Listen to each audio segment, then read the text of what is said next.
So the big question is this: how are those in the self-storage industry like us going to be successful in today's market? That's the question, and this show will give you the answers. My name is Jim Ross, and welcome to the Self Storage Show.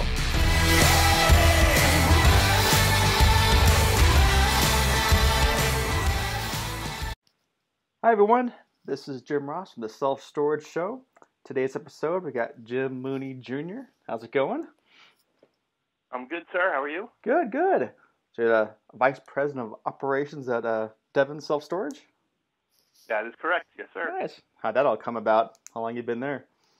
I've been with Devon going on 18 years, and I started as a site manager back in the day, back in Philadelphia, and I've just slowly, worked my way up through the company to trainer, to area manager, regional director, and just kind of kept working and plugging in. I am now VP of Operations over technology for the 45 stores we have. So nice. I love when I talk to people that started as a storage manager. I did the same thing. Started as a storage manager, and worked my way up through the ranks. It's you have a different perspective when you come from the manager point of view than going up through the industry. No, you're right. You do, and I think you have a little bit more. I think sometimes the managers have a little bit more understanding of where you're coming from because you've done their job or you've done a version of their job, because what we did back in the day is totally different from what they're doing now with the help of technology. Well, no, exactly. I'll look back when I'll dating myself now, but I remember working as a storage manager, and I think it was Domico, if I remember right. It was a storage software, but it was still back in the DOS days, and we had to do like C:// rental enter, and to get into it was crazy. We had the paper reams, with the holes on the sides. What you had to attach it to the paper and have it print off a big stack. Yeah, it's going back in the day here. But anyway, that's kind of what I wanted to talk to you about, though. It's kind of like the evolution, of a storage manager. It's not quite the same as it was back in our day, and things obviously changed. So I want to kind of address some of those topics. Cool. So yeah, I know you did a little presentation at the SSA, which was fantastic, by the way. So good job there.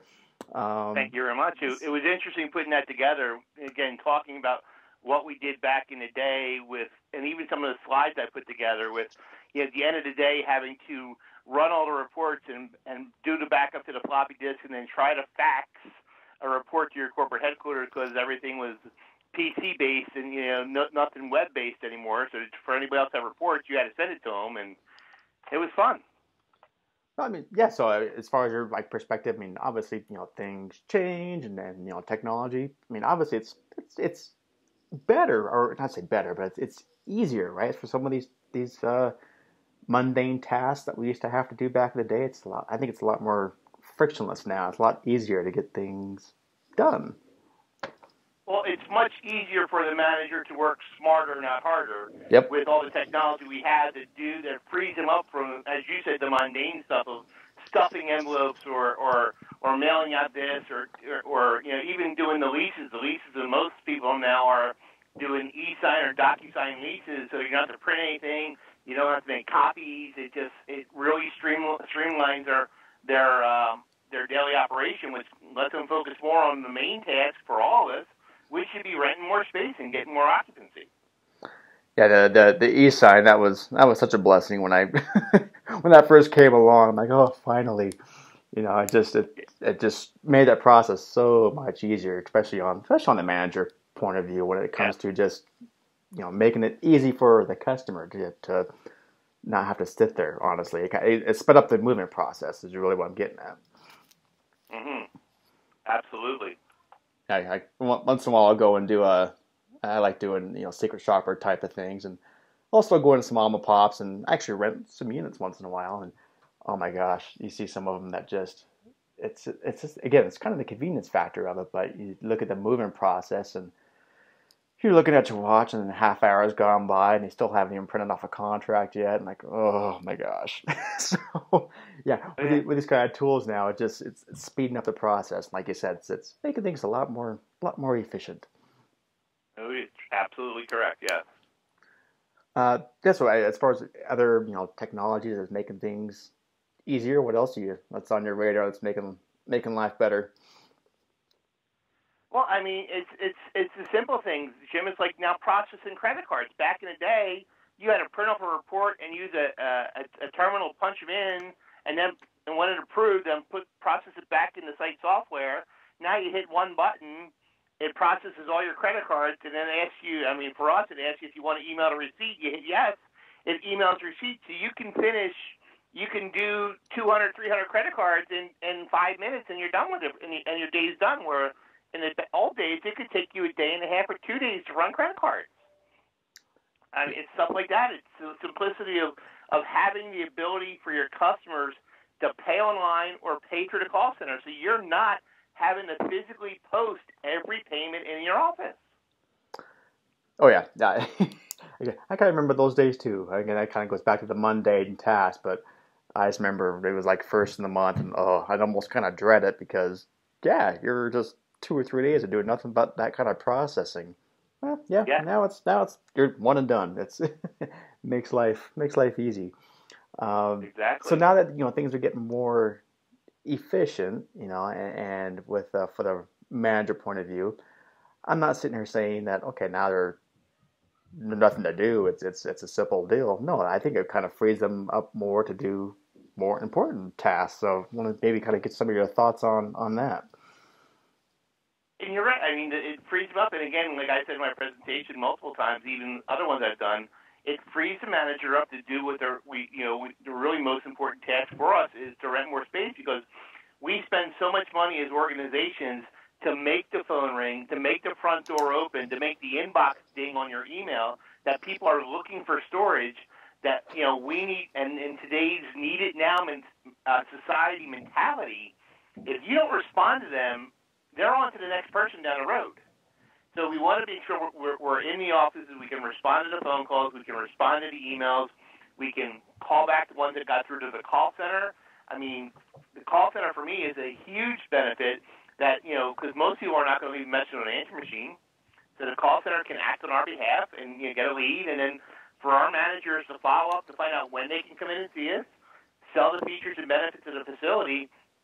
And for me, I still truly believe that the manager is the front line, and that's what customers see is the manager. So for them, for customers, the manager is the face of the organization. So we need to make sure we have a sales-driven individual who can have customer service background and work and be able to sell people and sell units and merchandise and offer the insurance and the locks and everything that goes with it to help that customer out. Because let's face it, Jim, you're not going to wake up one morning and decide you want a storage unit. You need it because you need it. Oh yeah. And that's where I think we need to make sure our managers have that mentality that they're there to make the life easier for the customer coming in the door or inquiring or whatever the case is, however they get to us. Well, again, you've been around long enough, in a second that a manager makes or breaks the facility. There's no getting around that. I mean, like that's the foundation, that's the backbone of the facility. You can put all the 100%. tools. You can put all the tools around them, the call center and the e-signs and the great software and things like that. But if your manager is not motivated and sales driven and actually takes pride in their job, that site's going to fail every single time. Yeah, we actually take it so far now that we've been working with a mystery shopping company based in California that physically shops our stores every couple months to ensure that the manager stands up, greets them, does everything they do. And it's so critical to us that if the manager does not log the inquiry into our software, the score becomes an automatic 0.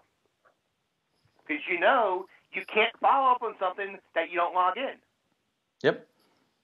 If you're not tracking, it's all about tracking. If you're not tracking the leads and tracking the source, and again, if they don't rent, you're not going to be able to follow up, and it's a lost rental.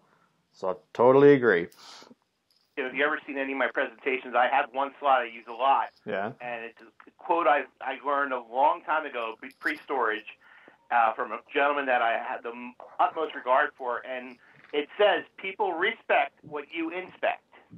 So if we have a focal point on reservations, on turning closing percentages, then the managers know that's one of our hot buttons that they're going to put a focus on as well. Oh, totally. I just curious for my own selfish reasons here, but for when it comes to tracking, do you use tracking like within a storage software, or do you guys use something outside of that you've created? Combination of both. Most of the data is provided. We use SiteLink as our software, and everything runs through their inquiry section. We actually had them make a custom report for us in there, so we know how many in a period, how many leads come in via the different channels, the call, the walk, whatever. And in the same time frame, we know how many rented from the different channels. So we have a master spreadsheet because we all know that 1 month doesn't make a star anywhere because people come in at the end of July but need it in August, so the inquiries from July and it rents in August. So we look at our reports monthly, but we also have a rolling quarter, and we look at quarterly and yearly to see how the store does on their numbers, on their closing percentages. Now, if you have a store that's 95 or occupied or better, your closing percentage is going to be less because you have less units to rent. Yeah. Yep. But I mean, for the most part, that's one of our key metrics is on our scorecard is inquiry closing percentage, is our mystery shop scores, is our call center closing percentages. Those are key items for us, and that's we track and monitor on a regular basis. No, again, 100% agree. We could just talk about this. I'll just make this the "I agree with you" title for this podcast. But it's true. It's if what you expect, it's going to increase the numbers and increase your percentages of success. It's right. The sites that when you're talking to a manager, I love it when I go do an audit, and I always do a secret shopper call before I go and do an audit, and you can just tell if they have any sort of training whatsoever when it comes to a sales presentation or any kind of, if you ever give them feedback, or even better, if they've ever even heard themselves on the phone. Most of the time they never even heard themselves on a phone call on what that sounds like. So just that simple inspection just will help improve everyone's score. Kind of going back to the evolution, and this kind of comes up, I guess, on my aspect when I'm dealing with sites, because I did a lot with independent mom and pop type of owners, and I do these little consulting type 30-minute chats, and we just start going over stuff. And again, me and you, we already totally agree that you gotta invest a little bit to maybe change things up and put the right things in place that will make your sites more efficient. And I always try to tell the owners, like, the more efficient you are, the more money you're going to make. But sometimes they get, I love storage owners, but sometimes they can be penny pinchers, and it drives me nuts. I'll just put it bluntly. So just I want to get your thoughts on this. I try to tell owners that, and the managers, for a week, actually document your activity each day.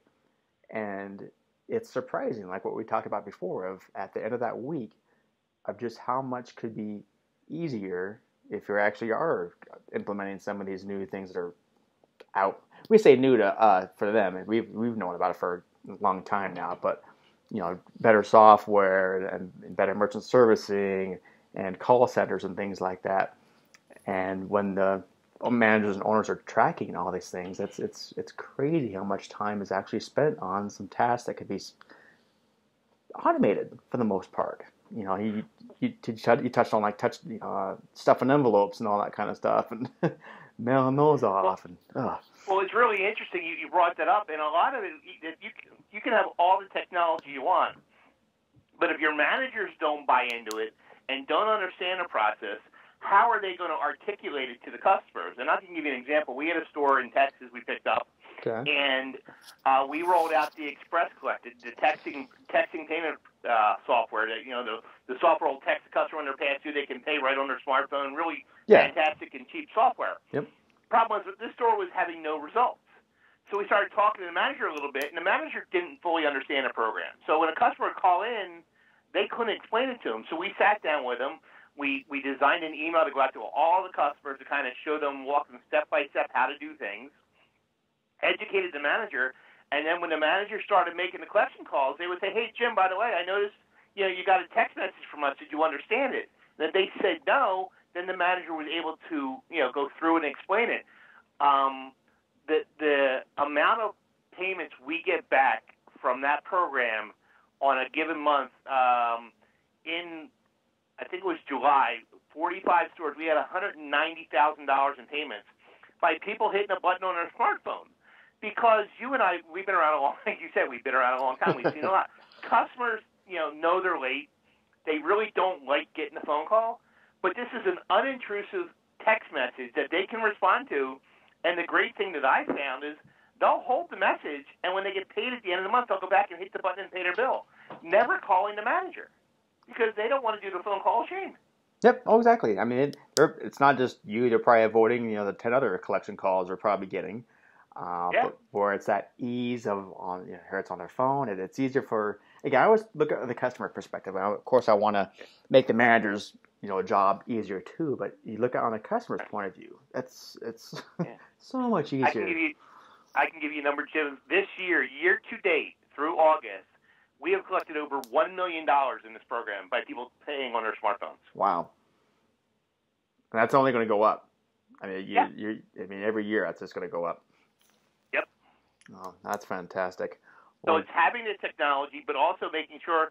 And I wrote an article for I forget which article it was for, and I said you could have the best looking website ever, but if you're not on Google and you're not doing your listings right, nobody's going to find you. So you have to have the technology. Technology is a wonderful thing, and we're so lucky we have what we have now. But if we don't use it effectively, it's like having an old Yellow Page ad that sits in the corner. Oh, yeah. Yep, I always tell people it's like when it comes to a website, and this is a whole other topic, but, if you have a nice, great-looking website, it's like having a nice billboard that you've stuck in a dumpster. No one sees it. Yep. So I don't care how pretty it is. No one's looking at it. It's all about getting eyeballs. So exactly. And that kind of goes back to, what we were talking about before of now that you have a great website, you're getting those leads. Well, okay. Are you following up now? Are you getting the calls? When you get the calls, are the managers actually performing? And then it all is full circle. It all works together. So no, I think we've touched on quite a bit here. Is there anything else that pops in your mind you wanted to make sure we address?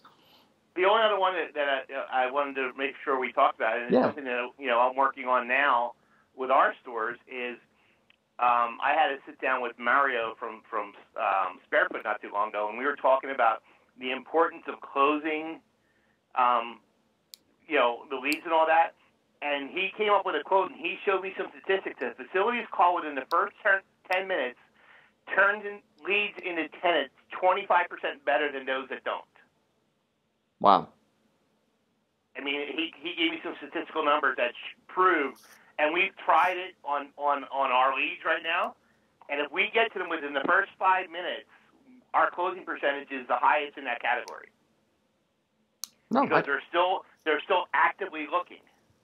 Well, exactly. And by using technology we have to get the leads to us and then freeing the managers up to do what we want them to do, rent more units, they're there when the lead comes in. They can respond quicker. They can get the customer. They can stop the shopping. They can convert it into a lead. Well, again, it just comes back to customer service. You don't want to have a customer that's leaving a message and then waiting for you to call them back on your time. No. They want to know they want a quote right now, they want a unit right now, and they want it done with and move on with their life. So, nope, totally agree with that too. See, it's the Green Show. Well, anyway, I'd like to leave it with, if anyone maybe has any follow-up questions and want to get a hold of you, are you okay with giving out any contact information? Absolutely, yeah. You can give out my numbers. That's fine. That works. Go ahead. The floor is yours. My email address is jmooney at devonselfstorage.com, and my office number is 717-767-2735. Feel free to reach out if you have any questions, and I'll be glad to help any way I can. Cool. Yeah, excited. You're all about giving value and speaking. You speak everywhere, so it's just I like that part of just being able to talk and give free information. That's why I like this industry. It's not like it's proprietary. This is my information. These are my tips. We're all about just sharing and saying what works. So I like that about you. I actually got 2 more coming up. I'm speaking in Pennsylvania in October, and I'm speaking in Dallas at the Texas show in October. So I have 2 more events to head out to this year. Nice. See, I always wonder about that, like if I should speak more, but then I'm like, that's traveling. I always have to weigh those two options. Like, do I want to travel and speak, or I don't know. Yeah. I keep doing these podcasts. This is kind of like my own little speaking tour, is doing this. So it works for me. I have definitely enjoyed your podcast. When I see them, I gotta make sure I'm on top of them. But I definitely enjoy the podcast. Oh, nice. I appreciate that. Well, good. I really like to talk to you. I'll have to see some other topics you have. Maybe we can do this again. Sounds good to me. All right. Take care, Jim. Thanks, Jim. Bye. Bye. Thanks for supporting the show. I want to let you know that we've just opened up our brand new free private Facebook group. There I'll be having some extra special content not found anywhere else. If you really want your facility to be a success in today's market, then this is going to be the place for you. You can request to join us at selfstoragecommunity.com or search for Self Storage Domination Community on Facebook.